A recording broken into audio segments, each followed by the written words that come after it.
Mga baretang balansyado, dainimping kikilingan, asin makatotohanan. DCGB, Bareta alas 7. Mga preskong bareta sa lado lokal, nasyonal, internasyonal, asin iba pa. Bareta alas 7. Digdi sa GB, garantisadong bareta. Marahay na aga mga tugang, Biyernes po ngunyan, primera dia, kambulan ng Agosto, 2025, ini po ang Bareta alas 7, asin kami ang sinong magiging mga tagapagbareta. Ako po, si Jasmine Balolo. Ako man po si Mardela Daing Iba. Enot sa headlines ng darakulang mga bareta sa lado lokal. Target na solarization projects para sa gabos na mga provincial government of Albay managed hospitals. Suportado kang sangguniang panlalawigan kan Albay. Man iba-ibang rekognisyon na resibi kan Legazpi City Police Station sa ginibong ika-30 Police Community Relations Month culminating ceremony. Ginubatan PNP, preparado na sa pagmantinir kan pasi orden sa opisyal na pagpuon kan 15 dias na longganin sa festival ngunyan aldaw. 1.7 milyon pesos na kantidad nin illegal na droga kumpiskado kan nabuwa PNP sa sarong high-value drug personality matapos an anti-drug operation. Sa lado nasyonal, July inflation biglalauman ang mababa pa sigon sa Bangko Sentral ng Pilipinas. PBBM nagahadit na sa pagdakol kan mga Pilipinong mataba. Diabetes mantinidong panglima pamangiraray sa kausanin pagkagadan sa Pilipinas sigon sa Department of Health. Online sugal dai dapat na pagdilihensyahan kan gobyerno sigon sa CBP o CBCP. Sa ibang nasyon, 30 Palestinians gadan matapos baradilon kan Israelis mantang naghalat nin mga ayuda sa Gaza alagad Israeli Defense Forces blanco sa pigsasabing casualties.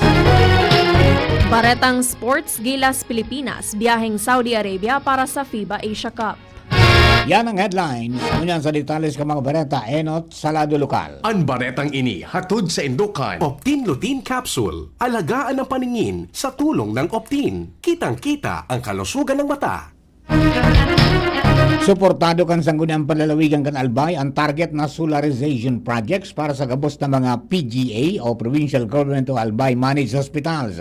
Sigon sa mga ipiglatag na legislative agenda ni First District Board Member Marian Caroline Zigaso, Chairperson kang Committee on Power and Energy, iyo ang pagbilog ng sarong independent na departamento sa lokal na gobyerno na iyon mamanihar sa nasabing proyekto. Ang propestong ordinansa may titulong An Ordinance Creating the Albay Provincial Energy Department for Independent Programs for All Government-Owned and Maintained Hospitals and Facilities to Reduce Energy Cost and Increase Resilience through grants and loan guarantee and allocating funds for renewable energy.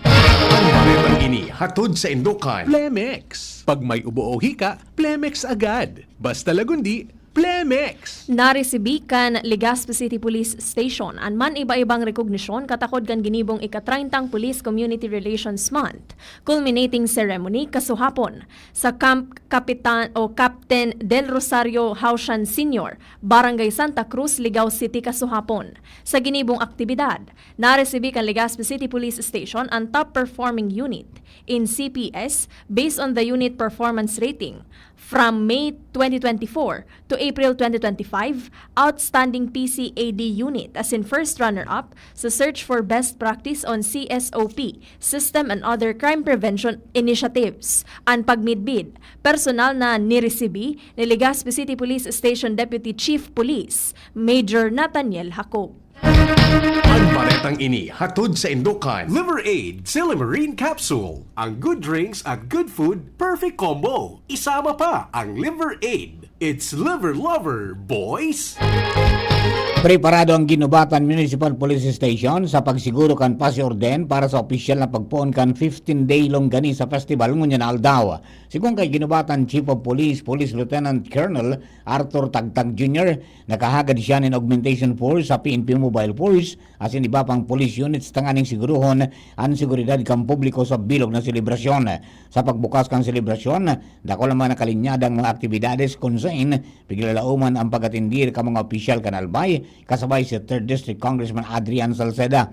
Mientras tantong bubuksan man at siya nabanggi ang Beer Plaza mantang magkakaigwanin live band performance kung saan ang venue sampang mismo kan Municipal Hall asin kan PNP Headquarters. Ang baretang ini hatod sa Indukan Mega One. Ang Mega One ay may 21 sangkap para matulungan ka sa iba't ibang karamdaman tulad ng diabetes, high blood, stroke, arthritis, kidney failure, cancer, viruses, at iba pa. Tumawag kay Doc Joey Bitito sa 0998-975-8121 or 0917-853-8933. Nasa 1.9 milyon ana i-distribuir na national ID in paper form as nasa 3.11 milyon naman ana ipadarang national IDs sa mga national ID registrants kan Philippine Statistics Authority o PSA Bicol sa bilog na rehiyon Bicol. Basado sa ipinaluwas na impormasyon, pinakadakol na naipadarang pisikal na national ID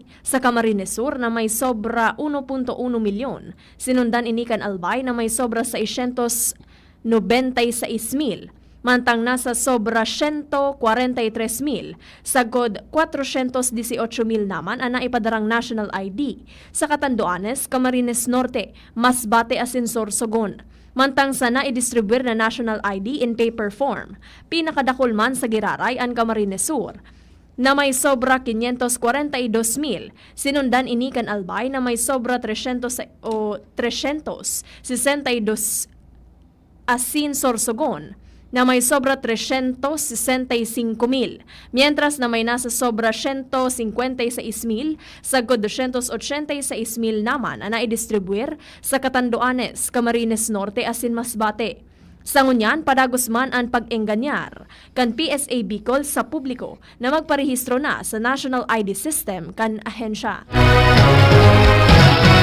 Sa iba ko niya itong baretang lokal, nagkipag-uron ang Municipal Agriculture Services Office o MASO ang Daraga Albay sa mga membros kan Barangay Agriculture and Fishery Councils o BAPSI bilang parte kan sa indang ispersos na mapaiwas pa ang abaka industry sa banwaan kan Daraga. Presente sa pagtiripon, sinda Daraga Mayor Victor Pirete, Vice Mayor Lab Ruiz, Municipal Local Government Operations Officer Glenn Berses, asin iba pang miyembro kan BAPSI sa malalay na barangay.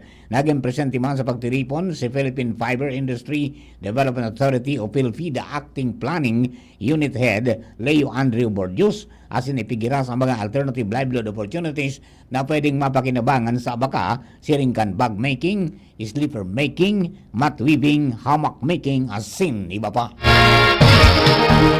Totalmenteng 1,176.89 kilo nin prutas asin gulayo na ani kan mga partner beneficiaries kan Project Law at Binhi kan Department of Social Welfare and Development o DSWD Bicol.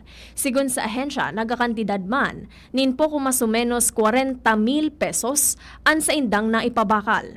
Ang nasabing proyekto may kamauwota na mapakusog ang komunidad sa hampang kan mga kalamidad sa paagi nin pagpapatindog nin mga small farm reservoir asin community gardens. Dagdag pa kan DSWD Bicol ang Project Law at Binhi, kasimbagan para sa sustainabling solusyon laban sa kagutuman asin kakulangan sa tubig sa rehiyon.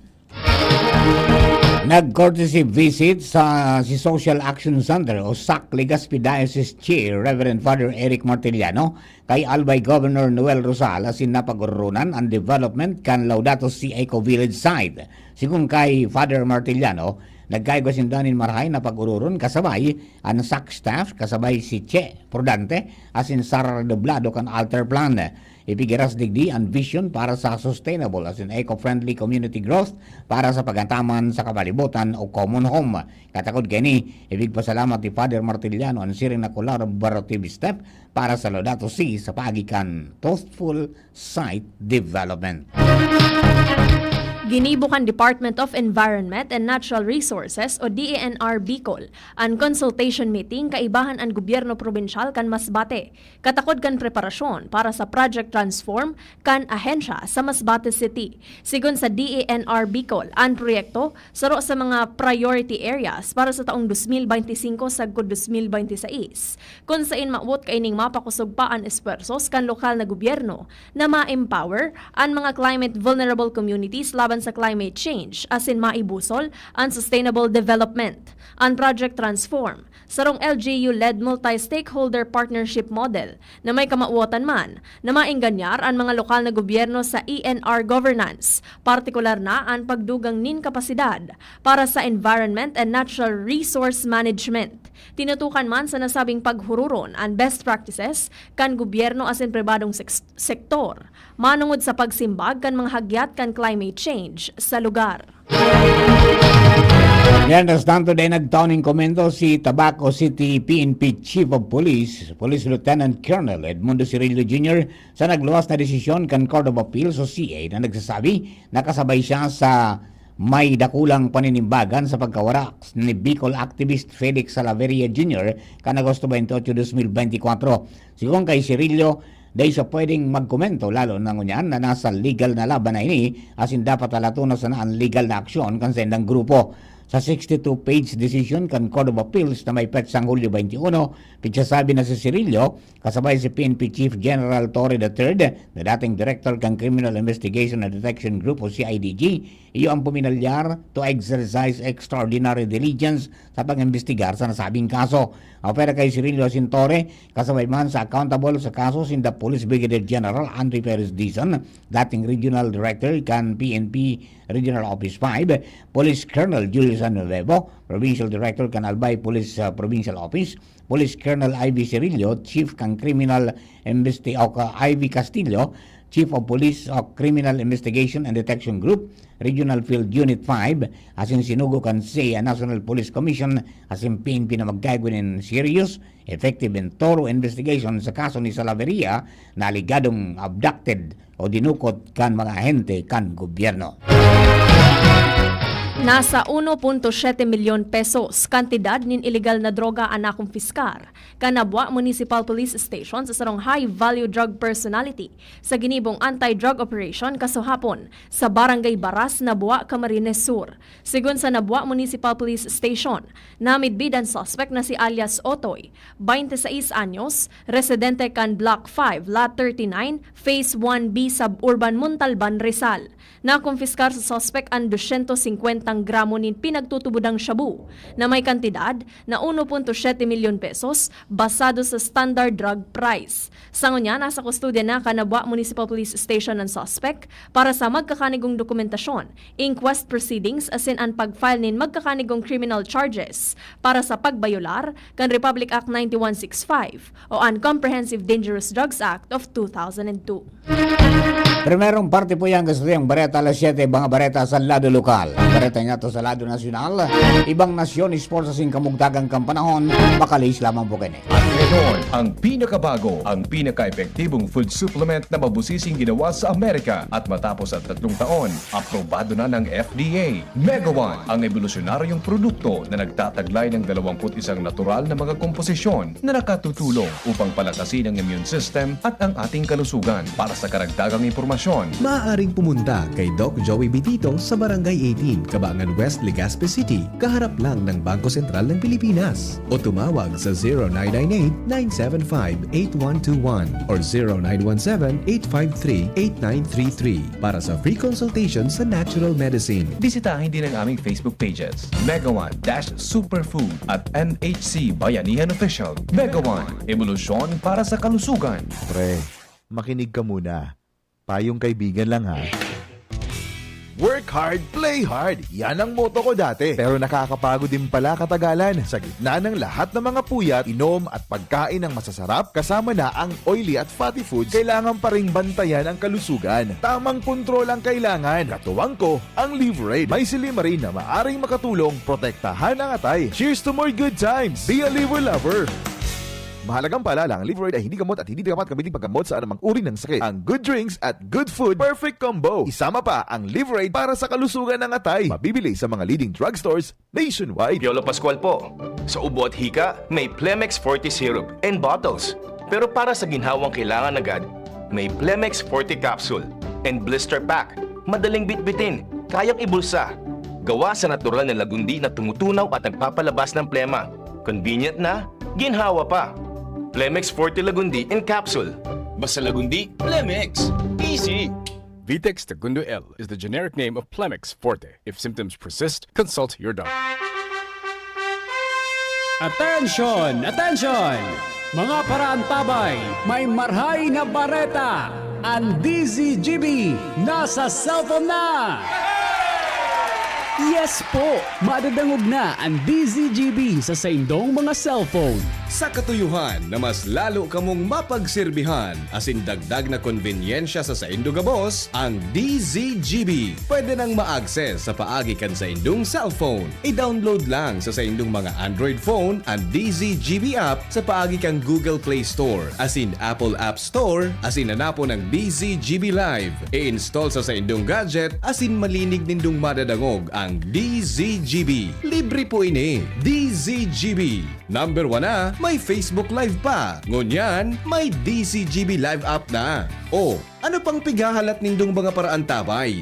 Download na! DZGB Bareta alas 7! Bareta alas 7! Sa bareta niya to sa lado nasyonal, piglalao man ang mabagulbul pa ang pagitaas kang presyo ng mga barakalon sa nasyon kan bulan in Hulyo sigon sa Bangko Sentral kang Pilipinas o BSP. Pikakarkulong mababa ang inflation sa pagultanan kan 0.5% sa good 1.3% na mas baba kaysa sa 1.4% kan Hunyo asin 2% sa good 4% na puntirya kan gobyerno. Maski bigubusol ka nalangkaw na presyo kang karne, gulayon, kuryente, petrolyo asin nagluluyang kantidad kang piso kontra dolyar ang inflation, piglalauman na mapababa ini kan padagos na pagbagsak man kang presyo nin bagas sigon sa BSP. Sigon sa Philippine Statistics Authority o PSA, nagbababa ang presyo ng bagas kan mga nakaaging bulan dahil sa pagbaba man kan taripa sa importasyon.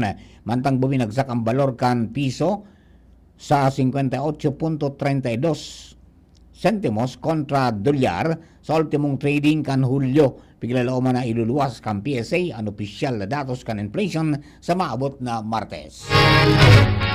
Nahadit na si Presidente Ferdinand Bongbong Marcos Jr. sa pagdakol kan mga Pilipinong mataba. Sa iyang ikaapat na State of the Nation address, sinabi kan Presidente na nagdadakol na ang kaso nin obesity sa nasyon. Tinawan niya nin doon ang halaga kan pagkakaigwan nin healthy lifestyle sa mga edad 20 paitaas. Sinabi niyang nanutaran ang sobrang pag-itaas kan pisada kan mga kababayan na edad 20 anyos paitaas, kung kaya dapat hinguwahon na maging mas aktibo ang pamumuhay sa oral daw. Ipalakop ang pagkondukta nin mga pakawat, paliga, fun runs as in fun walks, pati na ang mga aerobics as in pazumba, dagdag pa kan Presidente. Bilang suporta sa pagsulong niya kan healthy lifestyle, pinabuksana ni Presidente Marcos ang mga track and field oval sa Pasig, Manila as in Baguio kan Philippine Sports Commission. Hinagad man niya sa mga local government unit na magkaigwanin mga espasyo kung saan makakapag-ensayo ang mga namamanwaan, maapautob man nin mga car-free Sunday arog kan pigigibo sa nagkapirang syudad sa Metro Manila, Baguio City, pati sa Iloilo as in Davao. Mientras tanto, mantinidong saro sa daylan kang pagkakagadaan ka mga Filipino anhelang na diabetes. Sigon sa Department of Health o DOH, base sa pag-aadal kan Philippine Statistics Authority o PSA, ka nakaalis na taon, pang-5 anhelang na diabetes na kausa kan mortality sa nasyon. Ang pirmi, asin sobrang pagkaon, asin pag-inom, ni mga mamis ang nagkapira sa rason kapag kakaigwak sa nasabing helang. Na resulta man ang mga ininin mga komplikasyon arong kan atake sa puso asin stroke, pagkabuta o problema sa pagiling, siring man ang pagkaputol kan bitis o parte kan lawas asin kidney failure. Takaning maiwasan man ang komplikasyon kanelang, regular na magpag-glucose testing, iwasan ang matataba, mahamis, mamantika asin maskan na pagkaon, may erisyo o mag-ehersisyo nin 30 minutos sa kudsarong oras kada daw, asin ibitaran ang pagsigarilyo, vape asin pag-inom nin alak. Abiso kan DOH na bantayan ang blood sugar asin magkonsulta sa health center. Yini bumangkan DOH ang patanid na ini kasabay kan pag-obserbar kan Diabetes Awareness Week. Nagpaluwas nin pahayag si Catholic Bishops Conference of the Philippines o CBCP President Pablo Virgilio Cardinal David bilang kasimbagan sa surat na naresibi hali sa Philippine Amusement and Gaming Corporation o PAGCOR. Ini may kinaaraman sa paliwanag kan PAGCOR kan Hulyo 3 matapos magpahayag nin kahaditan ang CBCP sa peligro na darakan online gambling. Sigon kay David, Maski pigmimidbid ninda na naging parte na kan oral daw na pamumuhay ang digital platforms, daiman kaibahan sa basic necessity o pangenot na pangangaipuhan ang sugal. An pagpapalawig kan access digdi, dahilan kan pagbabago kan consumer habits, iyo an nagpadakula lugod sa peligro na dara kan pagsusugal, arog kan pagkaraot kan pamilya, pagkalubog sa utang asin adiksyon. Sinabi pa kan kardinal na dai dapat mas matimbang ang income o dilhensya kan gobyerno sa obligasyong moral asin dapat man napakusugon ang pagpapautob kan ley may kinaaraman digdi. Kinontra man ni David ang pigsasabing responsible online gaming, lalo na tadakol na mga hobines ang nakakalusot dahil man sa mga madaling access asin mga agresibong marketing kan mga artista, influencers asin online streams. Dahilan digdi, magakanigo sana na mangenot ang estado na magpahiling nin halimbawa asin dai magsirbing promoter, regulator asin benepisyaryo pa kan income hali sa sugal. Hinagad kan Anti-Red Tape Authority o ARTA sa publiko na iusip sa ahensya ang mga korap na opisyal asin mga ugakon asin nakamurusot na empleyado kang gobyerno. Sa post-SONA discussion, sinabi ni ARTA Director General Ernesto Perez na makakalaom ang publiko na marikas na maaksyonan ang mga sumbong dahil ang gusto ni Presidente Ferdinand Marcos Jr. iyon mayatod ang makaskas asin magayon na serbisyo publiko. Sinabi ni Perez na malinaw ang direktiba kan sa tuyang presidente sa gabos na ahensya na pakusugon ang mga programa kaya ini ang pigigibo kan sa iyang ahensya. Ipinag-orgulyo ni Perez na halanggaw ang resolution rate ninda na haros na sa 99% asin ang maabot sa 1% pigdiretso ninda sa office asin sa Civil Service Commission. Maski tada na sana, nakabanwit paman giraray nintig sararong komitiba ang mga miyembro kan Senate Minority Bloc. Si Senator Panfilo Lacson na nanggana nin panibagong termino bilang senador sa nakaaging eleksyon na ilihir bilang chairman kan Senate Committee on Electoral Reforms and People's Participation. Si Senator Risa Hontiveros napili man bilang chairperson kan Senate Committee on Women, Children, Family Relations and Gender Equality. Si Senator Loren Legarda na mantinir ang chairmanship kan Committee on Culture and the Arts, mantang si Senator Juan Miguel Mig Zubiri ang chairman kan Committee on Economic Affairs. Ang natatadang komite na dapat na daipang chairperson, iyo ang Committee on Ethics, Banks, Financial Institution and Currencies, as in Urban Planning, Housing and Resettlement. Sa satuya pong bareta sa ibang nasyon asin sa lado ni Karawati Sports, so yes, si Nicole Ann Gloriani sa detalye. Good morning, Nicole. Good morning, Sir Mar. Good morning sa mga paraantabay. Pigsasabing nagadan sa pambabadil kan Israeli forces, ana sa 30 na Palestinians, mantang nagahalat ng humanitarian aid sa Northern Gaza base sa Civil Defense Ministry na pigwa padalagan kan Hamas. Sigun sa tagapagtaram kan Gaza Civil Defense, nalugadan man ang 300 na iba pang individual sa pambabadil kan Israeli forces. Alagad sa lado kan Israel Defense Forces o IDF, nagpaputok man sanaan sa indang pwersa nin warning shots matapos na magtiripon-tipon ng mga Palestinians sa aid trucks na 3 kilometros hali sa Zikina Crossing. Blanco sinda kung may nagadan, gikan sa binuhian na paputok kan IDF. Ipinaliwanag man kan IDF na ang pagtiripon kan pigapod nindang mga sospek, iyon patakot sa indang mga tropa, kaya sinabihan ng mga ini na magdistansya, asin nagpaputok nin warning shots hali sa distansya na ginatos na Metro Anrayo, gikan sa distribution center. Pinahimutikan man kan Israel ang pagpapautob nin restriksyon sa mga ayudang naglalaog sa Gaza, suhay sa klamar kan European Union asin United Nations. Sa lado kan Karawato Sports, nagbiyahe na pasiring sa Jeddah, Saudi Arabia ang Gilas, Pilipinas para sa partisipasyon ninda sa FIBA Asia Cup 2025. Sinabi ni Gilas coach Tim Cone na pagabot ninda duman na ininda sa sayangon ang panahon para makapag-ensayo. Apisar ka naging matrayumpuan sa indang exhibition game kontra sa Macau Black Bears, igwa pa sindang exhibition games laban sa Jordan sa Agosto 2, nagigibuho na sa Jeddah. Dagdag pa ni ko na ang mga masunod na aldaw itatagaman ninda sa mga matinding ensayo. Kay ba sa mga Gilas players na nagdumana sa Saudi Arabia, iyo sina naturalized player Justin Brownlee, Calvin Optana, Junmar Pajardo, CJ Perez, Scottie Thompson, Japet Aguilar, Jamie Malonzo, Chris Newsome, Dwight Ramos, AJ Edu, Carl Tamayo asin Kevin Kiambao.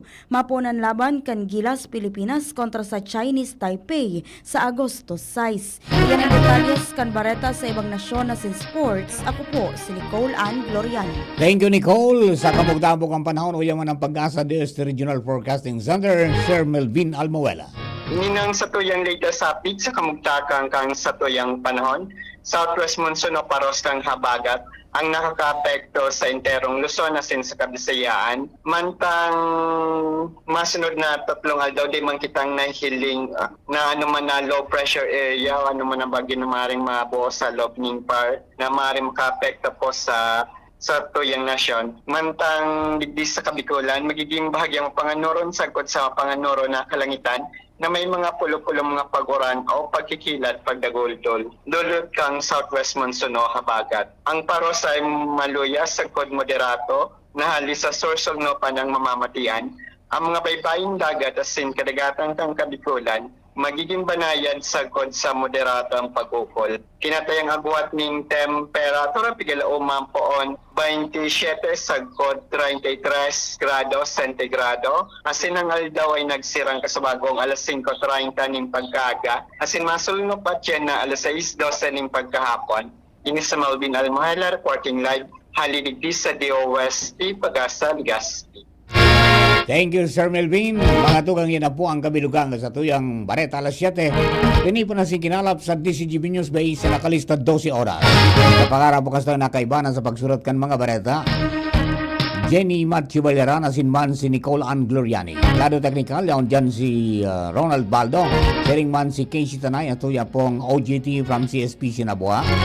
Kasabay naman si Nicole o kaya si Nico Jerome Martinez sa katuya pong IT sa DCGB Social Media Department. Hello kay Aldrin Altenza at saka kay Homer Relista Lola. Pero man kay Christian Abrera. Good morning po. Kapanagantabay sa WGB 106.9 Tobacco City. Sharing man sa 72 kHz sa pitang ka mga radyo. Sa mga nasa DCGB News Online Facebook page, asin sa DCGB YouTube channel, sharing man sa mga cellphone, sa DCGB Live app. Good morning kay Ma'am Ashley Hamor. Happy birthday. Sa inyo po kabos, thank you. Kami ang sa diba, naging tagapagbareta. Ako po, si Jasmine Baloloy. Ako man po si Marty Love. Thank you for keeping us company. God bless the Philippines. Habang na po masunod ang programa, ang hapot with BP Kaduroy Maseda. Masunod na. Yan ang DCGB Bareta alas 7. Abangan giraray sa aga. Ang hapon. Masunod